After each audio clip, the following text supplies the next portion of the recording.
अरे फेरे जब होंगे तब होते रहेंगे, लेकिन तब तक सिमरन को कुछ खिला पिला तो दो। नहीं मौसी, मैं ठीक हूँ। परिवार के सब लोग एक साथ खाएंगे ना, अच्छा लगेगा। अरे मेरी भोली भाली सिम्मो, कौन से परिवार की बात कर रही है? सिर्फ तेरे मायके वाले काम धाम में लगे हैं, बाकी तेरे ससुराल वाले तो मौज मार रहे हैं। हैं? क्या मतलब मौसी? तूने अपनी सास को देखा है? भाई साहब, जब से शादी में आई है कोई ऐसा काउंटर नहीं है जहां वो जा जाकर खाना न ठूस रही हो। और एक कम से कम 30 गोलगप्पे, आधा किलो जलेबी, आइसक्रीम की 3-4 प्लेट और चाउमीन और चाट का तो पूछो ही मत, कोई हिसाब ही नहीं है। ऐसा लग रहा है जैसे सुरसा और ताड़का ने मिलकर जन्म ले लिया हो तेरी सास के रूप में।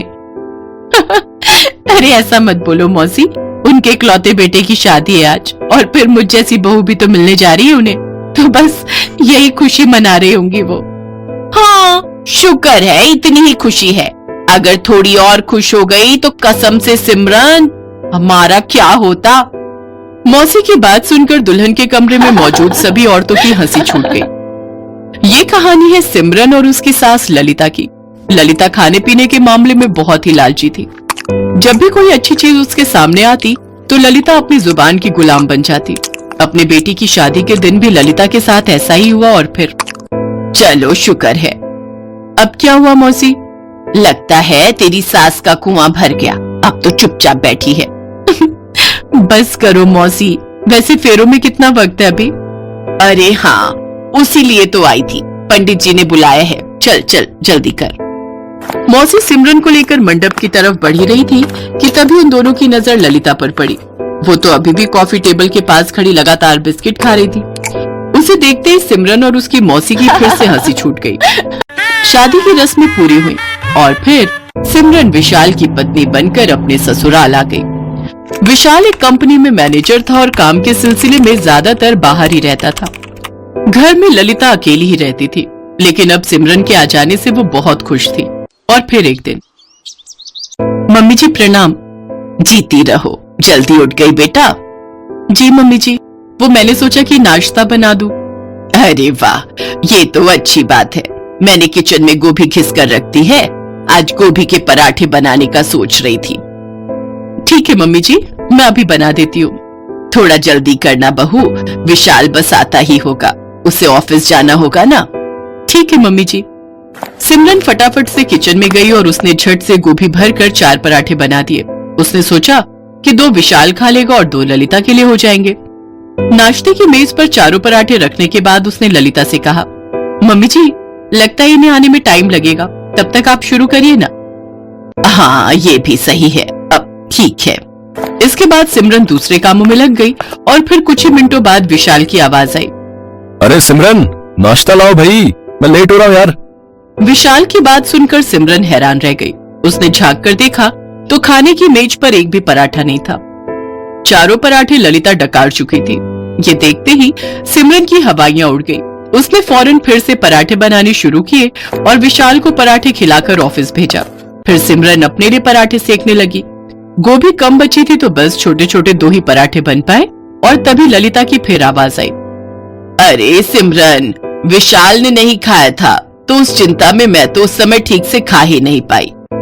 अब वो खाकर चला गया है तो जरा 2 पराठे और सेक कर लाना, अब अच्छे से स्वाद लेकर खाऊंगी। अपनी सास की ये बात सुनते ही सिमरन की आंखों के सामने अंधेरा छा गया। वो समझ नहीं पा रही थी कि आखिर उसकी सास इतना ज्यादा कैसे खा सकती है। खैर उसने अपने हिस्से के पराठे भी ललिता को दे दिए और फिर कई महीनों बाद, ये लो जी दूध पी लो। यार वो गुप्ता अंकल के यहाँ से काजू कतली का डिब्बा आया था ना, तो जरा मेरे लिए 2 काजू कतली ला दो यार, दूध के साथ अच्छी लगेगी। हाँ हाँ भी लाई। जैसे ही सिमरन ने फ्रिज खोला तो वहाँ से मिठाई का डिब्बा गायब था और फिर जब उसे रसोई के कूड़ेदान में काजू कतली का खाली डब्बा नजर आया तो वो समझ गई कि उसकी सास ललिता ने अकेले ही सारी मिठाई निपटा दी है। वो उदास चेहरे के साथ कमरे में गई तो विशाल ने उससे पूछा, क्या हुआ सिमरन? वो काजू कतली का डिब्बा। समझ गया, आओ इधर बैठो। देखो मैं जानता हूँ कि खाने पीने के मामले में मेरी माँ बहुत लालची है। मैंने उन्हें कई बार समझाया पर वो मानती नहीं। उनका वजन भी लगातार बढ़ता जा रहा है। अब कोई बात नहीं, तुम बस गुड़ ले आओ, मैं वही खा लूंगा। उस दिन विशाल तो गुड़ खाकर सो गया लेकिन सिमरन को अपनी सास की बहुत चिंता होने लगी। उसे डर था कि कहीं उसकी सास को कोई बीमारी न पकड़ ले, लेकिन ललिता कहाँ मानने वाली थी। फिर एक दिन ललिता टीवी देख रही थी जब उसमें एक एडवर्टीजमेंट आया। आपके शहर में भी अब आ गया है रॉयल रेस्टोरेंट। जी हाँ, सिर्फ 100 रुपए में मजा लीजिए हमारी बाहुबली थाली का। और उससे भी खास है हमारा चैलेंज। जी हाँ, जिस किसी ने हमारी बाहुबली थाली पूरी खा ली तो उसको मिलेगा पूरे 10,000 रुपए का नकद इनाम। उस ऐड को देखते ही ललिता की आंखें चमक उठी। ललिता ने सिमरन से तैयार हो जाने को कहा। फिर सिमरन को साथ लेकर ललिता उस पते पर पहुंच गई जहां के बारे में टीवी में बताया गया था। ललिता ने सीधे जाकर टोकन कटाया और फिर अपनी बारी का इंतजार करने लगी। सिमरन को लगा कि उसकी सास आज उसे पहली बार होटल में कुछ खिलाने के लिए लाई है। तभी उसकी नजर वहां लगे एक बैनर पर गई। उसे देखते ही सिमरन ने अपना माथा पीट लिया। उसने ललिता को खूब समझाया, पर ललिता की आंखों के सामने तो लड्डू, पेड़े और मटर पनीर तैर रहा था। और फिर वो बाहुबली थाली भी आ गई जिसमें करीब 25 तरह की सब्जियां और दालों से भरी हुई कटोरियां थी। 10 से 12 पापड़ थे और 15 बटर नान रखी थी। 1 किलो चावल अलग और मीठे के नाम पर करीब आधा किलो मिठाई और आइसक्रीम थाली में ना आ पाने की वजह से अलग से लाए गए थे। माँ जी, ये तो बहुत ज्यादा है, आपकी तबीयत बिगड़ जाएगी। माँ जी, रहने दीजिए, इसमें हम दोनों खा लेते हैं और हार मानकर घर चल पड़ते हैं। कैसी बात कर रही है सिमरन, मैं ये सब खा जाऊंगी, तुम देखना। सिमरन एक कोने में जाकर बैठ गई और इधर ललिता थाली का कोना कोना साफ करने में जुट गई। पूरे 1 घंटे तक ललिता खाती रही और होटल में मौजूद हर आदमी उसे देखता रहा। 1.5 घंटे बाद ललिता ने थाली में चावल का एक दाना तक नहीं छोड़ा। होटल के स्टाफ ने उसके लिए तालियां बजाई और उसे 10,000 रुपए दिए गए। लेकिन अब ललिता से खड़ा तक नहीं हुआ जा रहा था। जैसे तैसे होटल के 5-6 गार्ड ने मिलकर उसे ऑटो में फेंका और वहां से चले गए। ललिता ऐसे खुश थी जैसे उसने ओलंपिक में गोल्ड मेडल जीता हो। मगर अब उसकी हालत और खराब होने लगी। बदहजमी और गैस से उसका बुरा हाल था और ये देखकर सिमरन फौरन उसे लेकर अस्पताल पहुंची। अभी कुछ कह नहीं सकते। ओवर ईटिंग की वजह से इन्हें वॉमिट करानी होगी और इनका पेट भी साफ कराना होगा। काउंटर पर 15,000 रुपए जमा करा दो क्योंकि इन्हें 3-4 दिन अस्पताल में ही रहना होगा। जी डॉक्टर। 4 दिनों तक ललिता का पेट साफ कराया गया। उसे उल्टियां कराई गई, तब जाकर उसे होश आया। मगर अब तक उसकी हालत पस्त हो चुकी थी और अब कई दिनों तक उसे बस जूस पीना था और बस पतला दलिया ही खाना था। ये देखकर विशाल ने अपनी माँ से कहा, अरे माँ, दलिया खा रही हो? अब क्या करे बेटा। माँ, वैसे वो बाहुबली थाली वाला ऑफर अभी भी है, चलोगी क्या? ललिता ने हाथ जोड़ लिए। उसकी आंखों में आंसू थे क्योंकि वो जानती थी कि अपने चटोरेपन और लालच की वजह से वो मौत के मुंह से बचकर आई थी।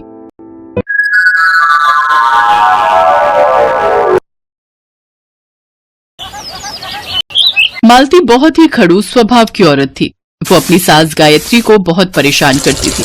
गायत्री की अब उम्र हो चुकी थी। वो अपने शरीर से ज्यादा काम नहीं कर पाती थी और उम्र के साथ साथ गायत्री को पौष्टिक आहार की भी जरूरत थी। पर मालती गायत्री को कुछ भी खाने को नहीं देती थी जिससे गायत्री के शरीर को ताकत मिले। मालती गायत्री को हफ्ते में 7 दिन बासी खाना खाने को ही देती थी। इसके बारे में गायत्री के बेटे मोहन को कुछ भी नहीं पता था। मालती, खाना लगा दो, बहुत जोरों की भूख लगी है। क्या बनाया आज?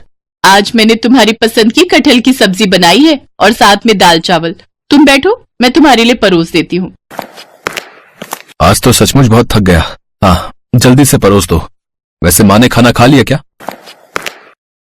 हाँ, उन्हें तो मैंने 1 घंटा पहले ही खिला पिला दिया। अब तक तो वो खर्राटे भरकर सो भी चुकी होंगी। मालती, सचमुच तुम माँ का कितना ख्याल रखती हो, ये देखकर मुझे बहुत खुशी होती है। वरना आजकल बहुएं अपनी सास का इतना ख्याल कहाँ रखती हैं। अरे आप भी ना कैसी कैसी बातें करते हो। माँ जी तो मेरी माँ है, अपने से पहले मैं उनका ख्याल रखती हूँ। ताजा ताजा खाना पहले उन्हें ही परोसती हूँ। मालती जो चिकनी चुपड़ी बातें अपने पति को सुना रही थी वो सब तो झूठ था। सच्चाई तो ये थी कि उसने अपनी सास को 2 दिन पुराना बासी खाना खाने के लिए दिया था। गायत्री सूखी रोटी और बदबूदार सब्जी खा नहीं पा रही थी, इसलिए वो पानी पीकर ही सो गई।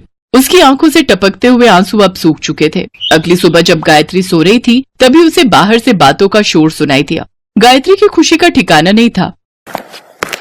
गायत्री का पोता सोनू जो कि हॉस्टल में पढ़ता था, ये उसी की आवाज थी। ये तो मेरे पोते सोनू की आवाज है। लगता है सोनू हॉस्टल से छुट्टियों में आया है। सोनू बेटा, तुमने आते से ही शैतानी शुरू कर दी। हॉस्टल में तो तुम ऐसे नहीं करते थे बेटा। मम्मी, मुझे अपनी साइकिल बहुत दिनों बाद मिली है, इसलिए मुझे साइकिल को चलाना है। प्लीज मना मत करो। अब तो वैसे भी सोनू हॉस्टल वापस नहीं जाने वाला, यहीं इसका स्कूल का एडमिशन करवाना पड़ेगा। अब तो मैं आप लोगों के साथ ही रहूंगा। मम्मी, दादी कहाँ है? जरूर वो अपने कमरे में होंगी, मैं अभी उनसे मिलकर आता हूँ। सोनू दौड़कर अपनी दादी के कमरे में आता है। गायत्री सोनू को देखकर झट से उसे अपने सीने से लगा लेती है। दादी, दादी। सोनू मेरा बच्चा, तू आ गया। तुझे देखने के लिए तो मेरी आंखें तरस गई थी। मेरा लाल, मेरा प्यारा बच्चा। गायत्री सोनू को खूब प्यार करती है। सोनू भी अपनी दादी से मिलकर बहुत खुश था। वो उसके साथ खेलने लग गया। तभी मालती सोनू को आवाज लगाती है। सोनू बेटा, जल्दी से बाहर आओ, तुमने आकर कुछ भी नहीं खाया। मैंने तुम्हारे लिए पूड़ी छोले बनाए हैं, तुम्हें पसंद है ना? आओ खा लो। जा बेटा, तू खाना खा ले, फिर हम बाद में खूब खेलेंगे। नहीं दादी, मुझे आपके कमरे में ही खाना है। आप रुको, मैं अपनी थाली यहीं लेकर आता हूँ। आपने भी तो नहीं खाया होगा ना, हम दोनों मिलकर खाएंगे। मैं आपके लिए भी लेकर आता हूँ। सोनू मालती के पास जाता है और अपने और दादी के लिए खाना मांगता है। वो बेटा, तभी गायत्री आ जाती है। सोनू बेटा, वो मुझे पूरी हजम नहीं होती ना, मेरी उम्र हो गई है, मैं बूढ़ी हो गई हूँ, इसलिए मैं रोटी सब्जी खाती हूँ। हाँ सोनू बेटा, अगर तुम्हारी दादी ये पूरी सब्जी खाएंगी तो उनकी तबीयत खराब हो जाएगी, इनका पेट खराब हो जाएगा। जाओ तुम वहां बैठकर आराम से खाओ, खाना ठंडा हो रहा है। उस समय सोनू खाना खा लेता है। उसे लगता है कि सचमुच उसकी दादी यही खाना खाती है। रोजाना ही जब सोनू खाना खाता तो वो देखता कि उसकी दादी ताजा खाना खाने की जगह बासी खाना खा रही है, पर उसे लगता कि हो सकता है कि तबीयत खराब ना हो, इस वजह से वो खाना खा रही है।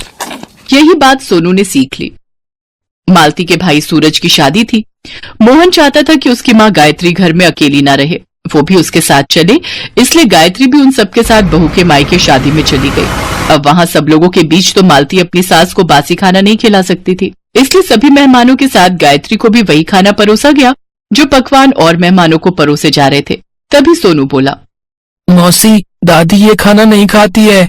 मम्मी उन्हें सूखी रोटी और एक दिन पहले की सब्जी देती है। दादी को ताजा खाना हजम नहीं होता, उनका पेट खराब हो जाता है, इसलिए मम्मी उन्हें कुछ दिन पहले का बना हुआ खाना देती है ताकि उनका पेट खराब ना हो। क्या बोल रहा है सोनू? चुप कर, कुछ भी बोल देता है। अरे नहीं नहीं बिटिया, ऐसी बात नहीं है। वो जब सोनू आया था ना हॉस्टल से, तब मेरा पेट खराब था, इसलिए एक दो बार बहू ने मुझे ठंडा खाना खाने के लिए दिया था, तभी ये सोच रहा है। ऐसी कोई बात नहीं है। दीदी क्या बात है? सोनू आपकी पोल तो नहीं खोल रहा कि आप अपनी सास को 7 दिन बासी खाना खिलाते हो? चुप कर, 2 दिन बाद तेरी शादी है, इतनी ताक झाक मत कर, वरना मैं यहाँ से चली जाऊंगी, फिर करती रहना तू शादी। अरे गुस्सा क्यों होते हो दीदी, मैं तो ऐसे ही मजाक कर रही थी। शुक्र है सोनू के पापा ने नहीं सुना, वरना वो तो मेरी खटिया खड़ी कर देते। ये लड़का ना मुझे मरवाएगा। उस दिन किसी तरह गायत्री बात संभाल लेती है। वो नहीं चाहती थी कि उसकी बहू का अपमान उसके खुद के मायके में हो। सब लोग घर आ जाते हैं। एक दिन सोनू अपनी साइकिल चला रहा था, मालती भी अपना काम कर रही थी और गायत्री मंदिर में पूजा कर रही थी। कुछ देर बाद मालती सोनू को ढूंढने लगती है। सोनू, सोनू कहाँ पर है? अभी तो साइकिल चला रहा था। सोनू, सोनू बेटा। क्या हुआ बहू, सोनू कहाँ है? पता नहीं, अभी तो साइकिल चला रहा था। मालती और गायत्री दोनों घबरा जाते हैं। दोनों सोनू को ढूंढने के लिए सड़क पर जाती हैं, पर सोनू उन्हें कहीं भी दिखाई नहीं देता। केशव बेटा, तुमने हमारे सोनू को कहीं देखा है? वो साइकिल पर था। नहीं दादी, मैंने तो सोनू को नहीं देखा। रोशनी, रोशनी तुमने सोनू को देखा क्या? वो साइकिल चला रहा था। नहीं, मैंने तो नहीं देखा। मालती आंटी, सोनू को मैंने वहां सामने सड़क पर जाते हुए देखा था। सड़क पर जाते देखा था? अरे वो तो चलती हुई रोड है। मेरा बच्चा कहाँ चला गया? सोनू, सोनू बेटा। मालती और गायत्री का रो रो कर बुरा हाल था। दोनों सोनू को ढूंढ रही थी। अचानक उन दोनों की नजर सड़क पर बनी एक दवाई की दुकान पर जाती है। दोनों की जान में जान आती है। वो दोनों वहां पहुंचती है। सोनू बेटा, तू यहाँ अकेले कैसे आ गया? और तू यहाँ क्या कर रहा है? अगर तुझे कुछ हो जाता, तुझे पता भी है यहाँ से ट्रक गाड़ियां सब गुजरती है और तू यहाँ तक साइकिल पर आ गया। मेरे बच्चे, तू यहाँ क्यों आया? बहन जी, इससे अपनी दादी के लिए दवाई लेनी है। बोल रहा है बहुत दिनों से दादी की तबीयत ठीक नहीं है, उनका पेट भी खराब है, इसलिए वो ताजा खाना नहीं खा पाती। बहुत देर से मैं यही सोच रहा था कि ये बच्चा अकेला यहाँ तक तो आ गया है, अब मैं इसे दवाई ऐसे कैसे दे सकता था। अच्छा हुआ आप आ गए। दादी, मैं आपके लिए दवाई लेने आया था। मम्मी आपको रोजाना सूखी रोटी और पुरानी सब्जी देती है ना, अब आप दवाई खा लोगे, आपकी तबीयत ठीक हो जाएगी तो आप मेरी तरह ताजा खाना खा सकते हो। मम्मी दादी के लिए दवाई ले लो ना, फिर दादी भी हमारे जैसा खाना खा सकती हैं। सोनू की बातें सुनकर मालती की आंखों में आंसू आ जाते हैं। आज उसकी गलती के कारण उसके बच्चे की जान खतरे में आ सकती थी। गायत्री भी बराबर में खड़ी ये सब देख रही थी। उसकी आंखों से टप टप आंसू बह रहे थे। मालती और गायत्री सोनू को लेकर घर आ जाती हैं। सोनू की मासूमियत सचमुच उस दिन मालती के दिल को हिला गई थी। मोहन को ये बात पता न चले इसके लिए गायत्री ने सोनू से कहा, सोनू बेटा, अब मेरी तबीयत बिल्कुल ठीक है, देखो मैं भी तुम्हारे साथ खाना खा सकती हूँ। सच दादी, अब आप मेरे साथ खाना खाओगे? मम्मी मेरे और दादी के लिए खाना लेकर आओ ना। हाँ बेटा, मैं अभी लेकर आती हूँ। मालती जानती थी कि आज उसकी गलती के कारण, उसके झूठ बोलने के कारण कुछ भी गलत हो सकता था। मालती गायत्री से माफी मांगती है। उस दिन से उसने अपने व्यवहार को भी बदला।